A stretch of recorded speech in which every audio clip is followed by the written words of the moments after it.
When you think about becoming your authentic self, it's important to understand that you and only you get to identify who, what, where, and how that is and what it looks like.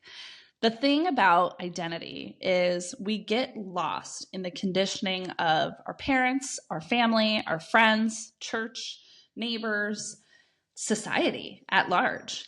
And we're told who we should be, how we should show up, what to wear, what not to wear, how to act, how to talk, be a good girl, be a good boy. Oh, don't do that. That's naughty.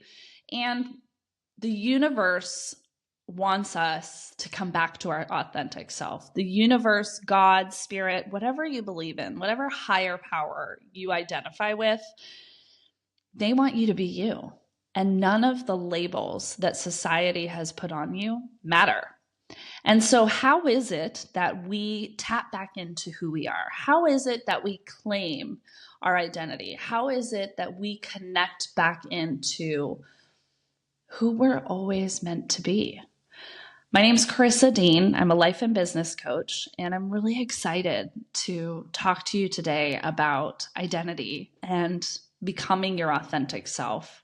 And I know that it feels like a very big, overwhelming topic, especially with today's culture and society, but I want to encourage you. You're not alone. And really learning who you are is key in feeling joy and feeling peace.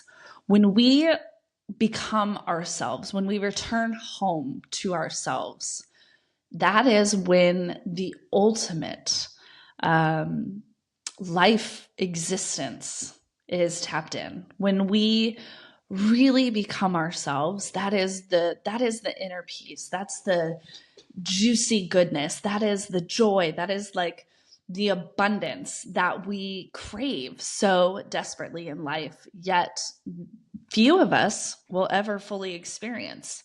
And it's because of society, because of our conditioning, because it is so challenging to decide to be and have and hold and create something different. But what I want to say to you today, and what I hope you walk away with, is you're worthy, you're capable, and ultimately, it's what you're meant to do. Learning who you are. And I think the first thing is learning to trust your gut and understanding when you're acting out of obligation versus acting out of desire and will and love and abundance. And I always, refer to it as a gut check, but truthfully, it's about aligning to you and feeling the good feeling and following that good feeling. And I know that you know what I'm talking about. We all have had our gut drop and been in situations or circumstances where we just knew it wasn't right. And maybe we could name it, maybe we wouldn't be able to put a specific name to it, but you felt it. You felt that it just wasn't right. And that's what I'm talking about. The more we can pay attention to slow down and check our gut, the better we're going to feel long term. So step number one is really pay attention to the good feelings that are happening in your mind, in your heart, in your body, spiritually, mentally, emotionally, physically. Where are you ignoring the ultimate guide, which is you?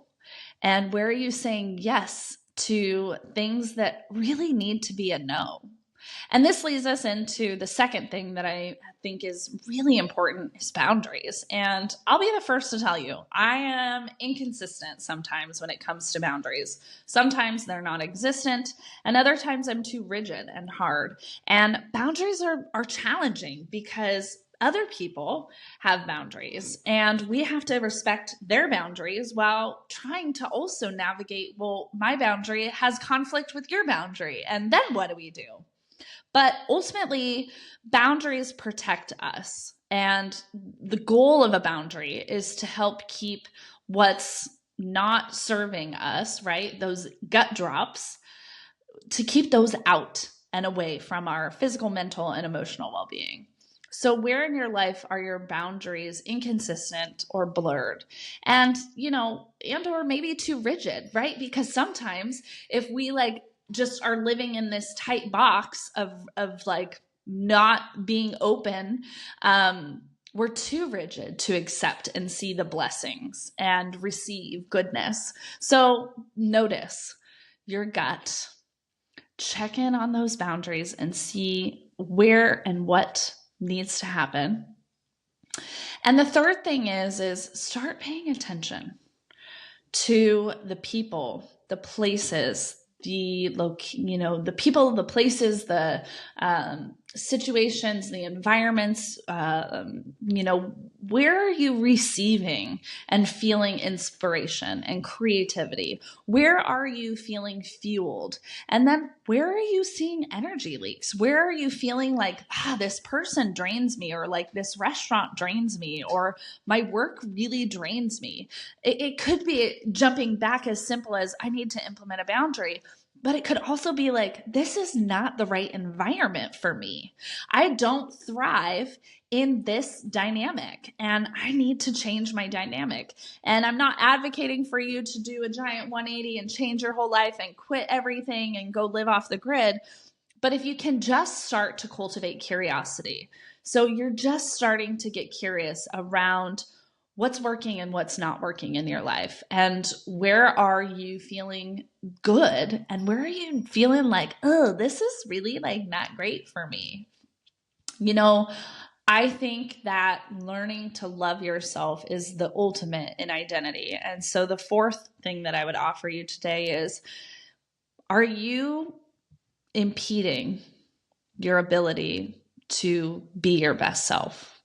Are you drowning yourself in negative self-talk? Are you limiting your frequency? Are you speaking ill of yourself? Are you deflecting compliments? Are you ignoring the things that you're good at? Where are you self-sabotaging your ability to learn to love yourself?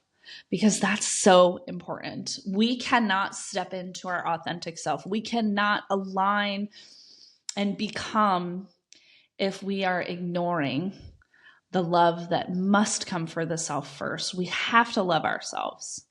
I've created this somatic reset.